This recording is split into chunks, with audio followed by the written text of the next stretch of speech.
Welcome back. Your next speaker is Rob Berini. Rob has over 25 years of experience leading digital experience and design innovation.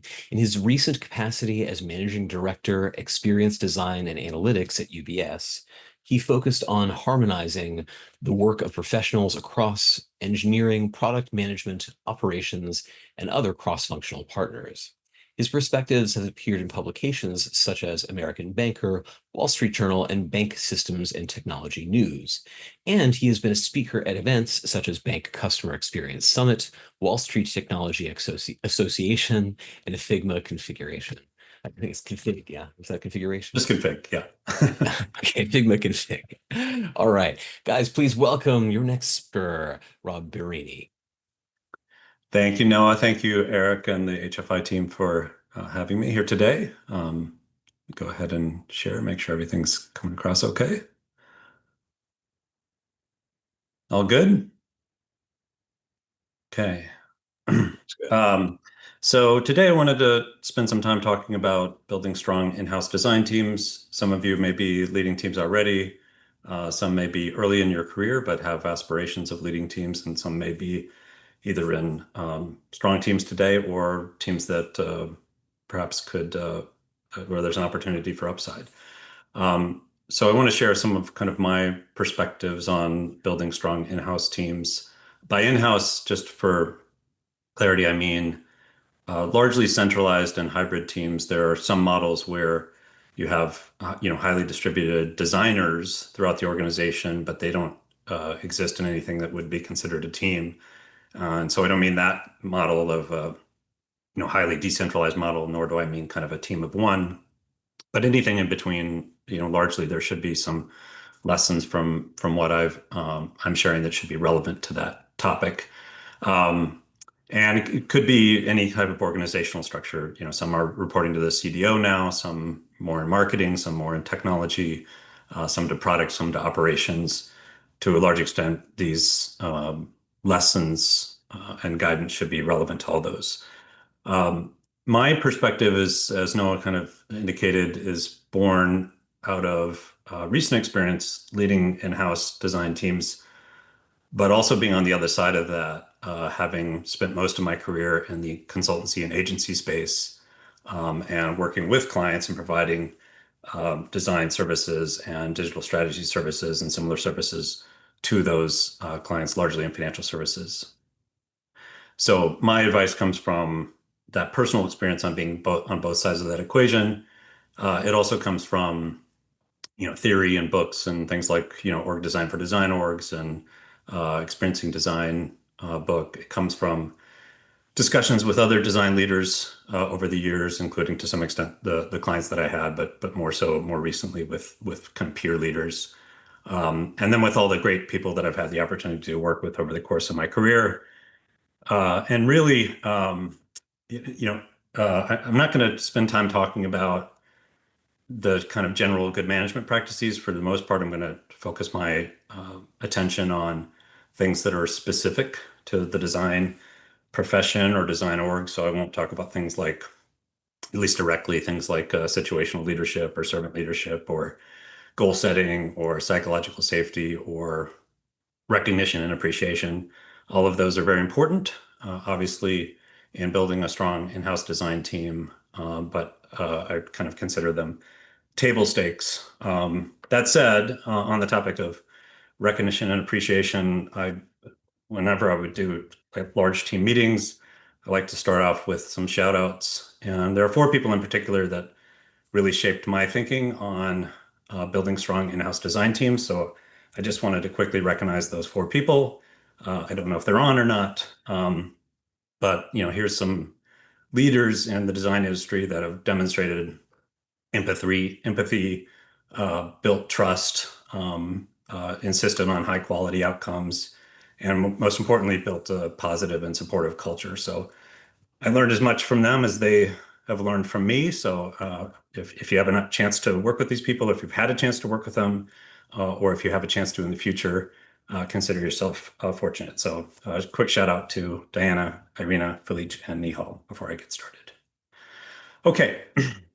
So to the point I just made, my learnings have been really focused on how do you bring the best of agency and consultancy models and advantages to an in-house design team. So a typical in-house design team has the deep product knowledge, has the ability to connect the dots, has the ability to kind of pivot scope and work more flexibly with product. On the flip side, external agencies tend to have that greater perspective of different work. What are other firms doing? Having spent time, in many cases, solving similar problems at other firms. So they're coming with that expertise, greater resources and scale, obviously, and a focus on thought leadership. So my focus is how do you find that sweet spot where you're retaining all the advantages of in-house design teams, all kind of the natural advantages or typical advantages, while at the same time trying to mitigate or overcome some of the advantages that an external firm may have. And that's not to suggest that you shouldn't engage external firms. Um, in fact, I think it's a best practice to have some degree of augmentation of the team with externals. What I would kind of guard against is in-house teams owning some portion of the portfolio and external firms owning another portion of the portfolio, particularly in some cases it turns out that they might own the more interesting part of the portfolio, and that is not a recipe for building strong in-house design teams. So I would say to the extent that you use external agencies and consultancies to address some of these or mitigate or overcome some of these disadvantages, do so in a sense that's kind of augmenting the team. But beyond that, really, the goal is how do you bring some of those attributes to the in-house design team? So the framework I'll be talking through over the next few minutes here is one that's built upon the pillars of brand building, integrated disciplines, continuous learning, defensible decisions, partnership and alignment, and operational excellence. That's obviously under the umbrella of leadership and vision, although I won't really be talking about that. And the foundation is obviously team composition. Now, as I look at this slide, I'm kind of reminded of the old Steve Martin bit of, you can be a millionaire and never pay taxes. And, Steve, how can I be a millionaire and never pay taxes? Well, first get $1 million. So first, build a good team, right? How do you build a strong internal team that generates successful outcomes? Build a strong team. So it's a little bit kind of self-fulfilling, but the foundation really is that team composition, and then some of the strategies that we'll talk about are how do you build upon building the right kind of talent model to bring the right kind of team composition in-house. So there's team composition considerations that I think about, and really they're just kind of considerations. Your context will define how you approach these. But some of the ways I might think about these considerations are background is how do you find the right mix of people that are agency bred if you have the right scale. Obviously, if you have a very small team, you don't really have much opportunity to shape this. But if you have more than 20 or 30 people, finding the right mix of agency, in-house, freelance talent, as well as people that are kind of bred in design, pedagogy, right? BFAs, MFAs, people that are bred in kind of core research disciplines, anthropology, et cetera. And try to mix that with, folks that maybe have a marketing background or comp sci background that have a background that is complementary to one another. And I think of it a little bit like how Lorne Michaels has built out his, Saturday Night Live writers' room. As you've got the Harvard alumni, you've got improv people, you've got stand-up people, you've got people that have written for other shows. And I think about building a strong design team in much the same way. The second key consideration is character. And for this, you might think about the will versus skill mix. Obviously what you want is people that are high will, high skill. But if you have to make a trade-off, I will kind of go for the high will person all the time, because you can take a highly intrinsically motivated, hungry person with a growth mindset, and you can address some of those gaps, particularly if you're surrounding that individual with people that have built those kind of core design skills. Other character attributes that are key to building a strong design team are obviously integrity and a collaborative nature. By application in this sense, I really mean applied process and a demonstrated applied process. So obviously you go through that with your potential talent and things like portfolios and case studies. But more than that, I would look for opportunities to challenge their problem solving techniques. Um, I'm a fan of assignments or homework in the interview process if you can get away with it. One of my leaders used to ask uh, potential candidates to run a workshop for us, which had the advantage of not just getting through their problem-solving process, but also touching on the next attribute here, which is chemistry. So really what you want is you want to think about the team holistically and how does this person change the chemistry of your current team? How does it complement? And so you really need to involve your team in the interview process.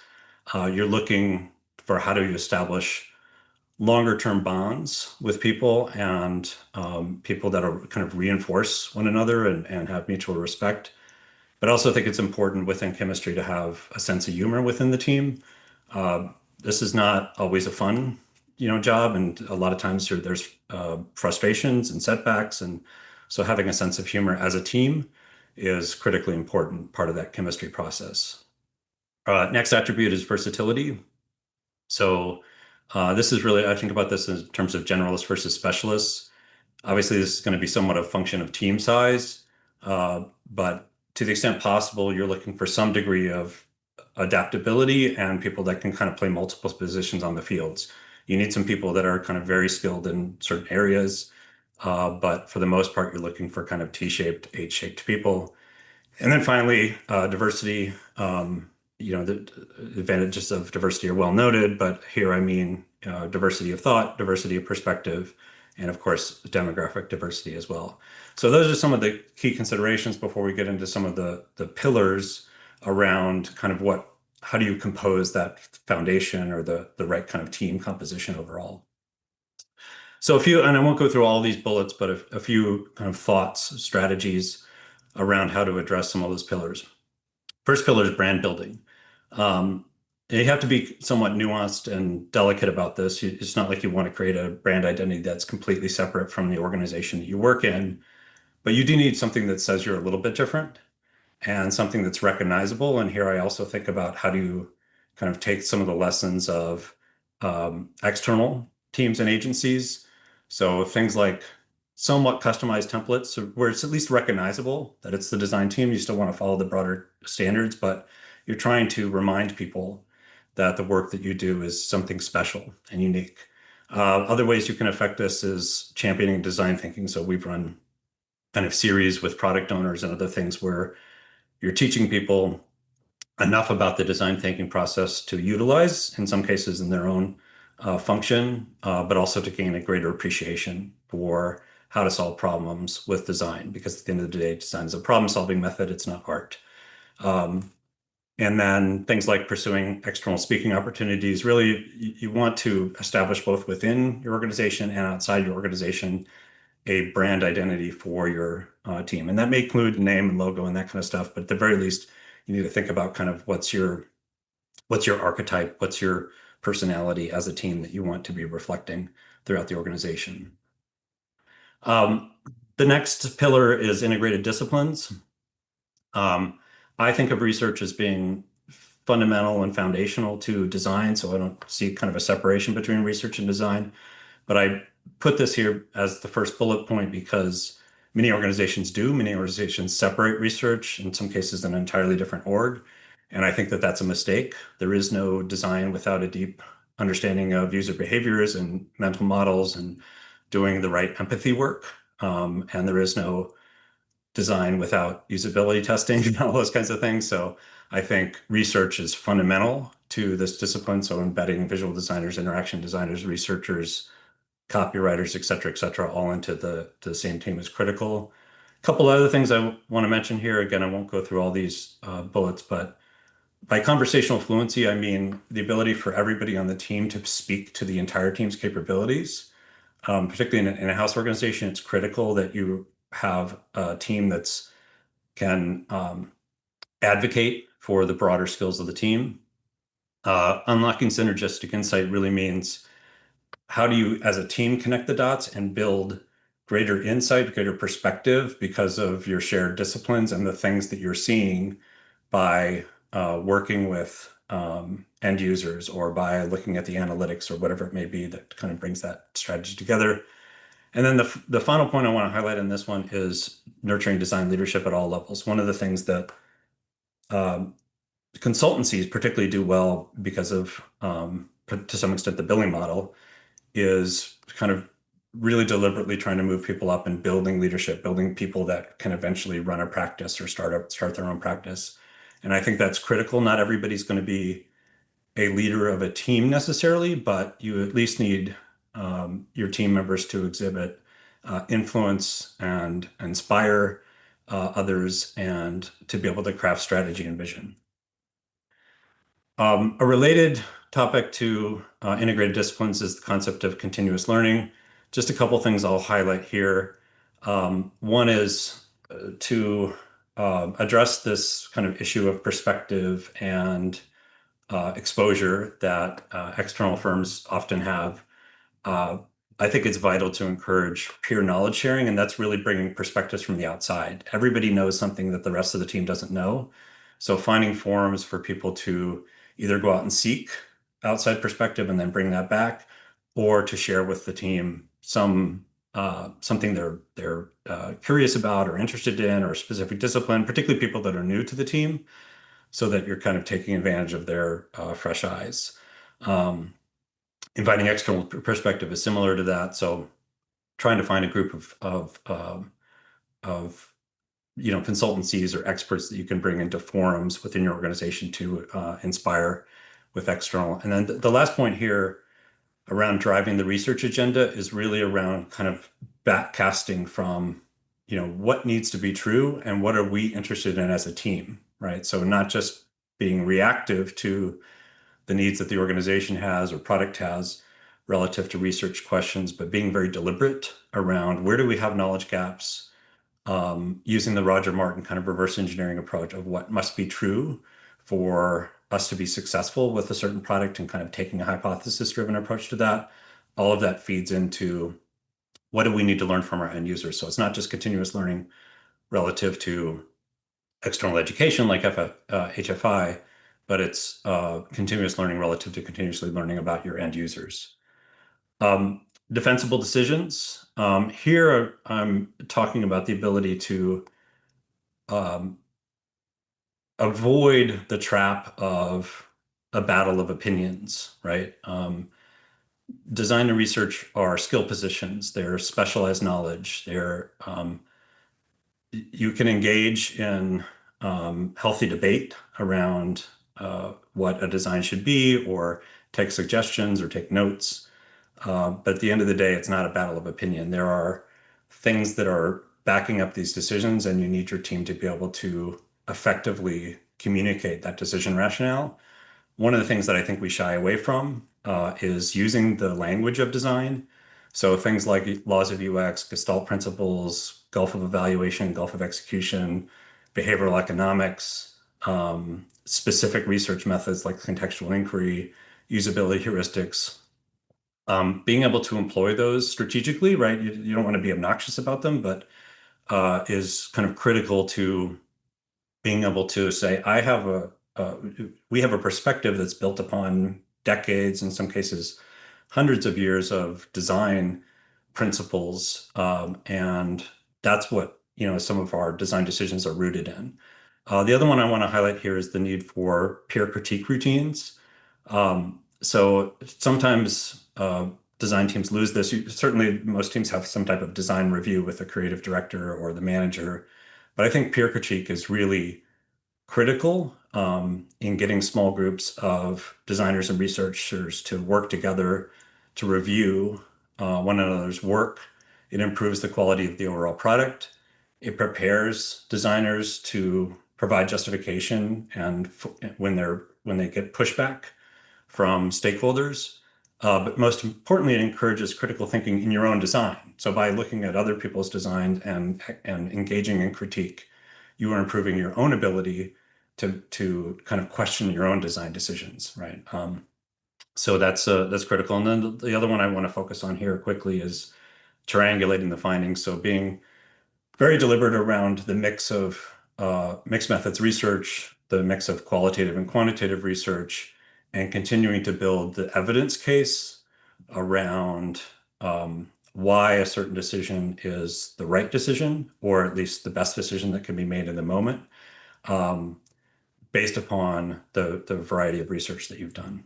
Um, a couple more, and then I'll open it up for questions. So partnership and alignment, a couple key focus areas here. One is really embracing the opportunity to work with product business leaders to instantiate the vision. And one of the advantages that design has is the ability to kind of create some type of to make the vision concrete in some way, right? To help prototype the vision. So embrace that, embrace the opportunity to kind of say, I can help you imagine what that would look like and start socializing that. The other thing I would focus on here is just embracing the constraints, right? There's tons of, particularly in financial services and other regulated industries, tons of constraints. We are problem solvers, right? Designers are problem solvers. How do you use those constraints to inspire the solutions that you come up with? Um, Final topic on this is operational excellence. Just really one thing I want to highlight here, and again, we'll share these slides afterwards so you can see some of the other bullet points here. Shaping the demand. So I think about, like, I was listening to an interview with Adam McKay about directing and producing movies and taking notes from kind of studio executives. Just because a product owner or a business leader, or in some cases engineering, is kind of asking for a certain request, doesn't mean that we have to take it, on its surface. I think shaping the demand is about being constructively kind of pushing back on, well, what is it that you actually want, and what's the best way to achieve that? We do have the expertise at the end of the day. So how do you work with stakeholders to help to ensure, well, that's not actually going to answer the question that you need, or get you to the solution that you need. So here's the way to do that. And in this respect, I'm, a fan of things like design briefs and research briefs to better then kind of articulate, okay, here's what we think we should do, and here's what we agree to, and get on the same page and get buy-in from those leaders. Um, so those are the key pillars I see. Lots of additional content and findings there that you can go through as you kind of look through these slides in your own time, and happy to take additional call or conversations afterwards, or send me an email. My LinkedIn's on the final page. Just a key takeaway, right? So when you build an exceptional in-house team, you create compounding value, you create exponential value within the organization. The empathy around end users and around stakeholders compounds, the trust across the organization and within the team compounds, the quality of the end product compounds, leadership at all levels compounds, and you're building leaders that can transcend the organization. And then finally, and perhaps most importantly, the culture compounds. So with that, I will take a pause here and take 5 or 6 minutes for questions. All right. Once again, using the Q&A box, so please put your questions there and upvote the ones you'd like to hear the answers to. We'll begin with this question from Brenda Halverson. Question is, why is UX leadership often remote while individual contributors are required to be in person? I'd like to access opportunities without having to relocate. Yeah. Ideally, again, you have a mix, right? You'd like to be able to get the right talent, the right skill players in the right situation. I'm not a person that believes that everybody needs to be in person all the time. So I think there is an opportunity. Now, that said, there obviously are kind of advantages to the team being on the floor together and building those bonds and looking over one another's shoulders and helping one another's kind of in the moment. So it's a balance, but also by necessity, because so many teams are global now, you can't have everybody in the same room in any case. So um, I don't think that there necessarily should be different rules for leaders and for practitioners. I think you should think about what's the right kind of in-person versus remote mix that we should have in order to be an effective team.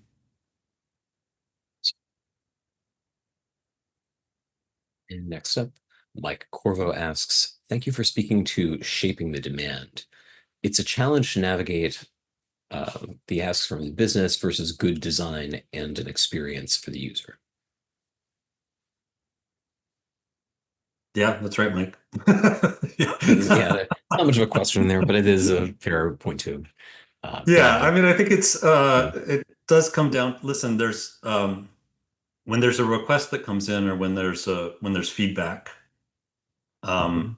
it's trying to solve something. And I think the key thing is to get at what is it that you're trying to solve for and try to get agreement around that and Mm. bring the expertise around how best you might solve for that, right? Because often uh, a stakeholder, or product owner, or business owner will come in with a solution, but that's not taking advantage of your expertise. And I think that's what Mike's getting at is how do you kind of open up that conversation and engage that conversation to really say, okay, I don't think I get what you're after, but I don't think the way that we're approaching this is going to solve that. How do we, look at a different mechanism to do so? Great. All right. Just a moment to see if anyone else has any other questions. We still have a minute or two. While we're waiting, I'll say that the that question earlier about being remote and all of that, we've definitely seen some sorry, I just got one of those many spam texts. Um, but yeah, I know at HFI we've seen increasingly that we can do the work remotely. I've also heard a lot of the other side of that is I've heard a lot of people feel that certain schools of thought, certain approaches with agile means that the contributors on the agile teams need to be in person. I don't know how strictly necessary that is, but I think the lean approach tends to want everyone to be co-located. I'm not saying it's right, but it's a thing. Uh, okay, Jishnu Kadilie asks, really thorough presentation on what makes a highly effective design team, Rob. Being part of a small design team and in a region where UX is in its infancy, what is the best approach to create awareness? Yeah, I think that kind of goes back to this taking the brand building and taking the opportunity to socialize design Mm, thinking as a problem solving methodology. I was just talking to a colleague from another bank last night at a dinner, and he was running workshops, design thinking workshops for product owners and other stakeholders for problem solving, and it's a way to help build appreciation for the way in which designers solve problems. So I would kind of start there, right, in terms of creating the right awareness. If I understand your question. nice. Should have done this next one too. Jean-Francois asks, any thoughts on the evolution of a UX role that focuses on delivery as a UX role that gets a seat and a role at the strategy level as a UX team scale? I'm not sure I fully understand that question. I've been lost in translation. I'm struggling with understanding it too. Yeah, I mean, I think again to this point of your, I think with in-house teams, there's is sometimes a tendency to think that you're hiring employees to do the work, right? Hmm. And to the point of if you're building leaders, if your focus is on building design leaders, then that by necessity kind of starts to bring a strategic mindset. So I would encourage at all levels a focus on why are we making these decisions? What's the bigger picture, right? What are we trying to solve? What's the business problem? Because all that will help, by the way, with the individual designer around things like defining a portfolio and defining case studies, et cetera, et cetera. So it's kind of a necessity, even if you're in a delivery role. And I think it starts to build the right path towards strategic thinking, if that's the question. All right. Fantastic. So we are at time.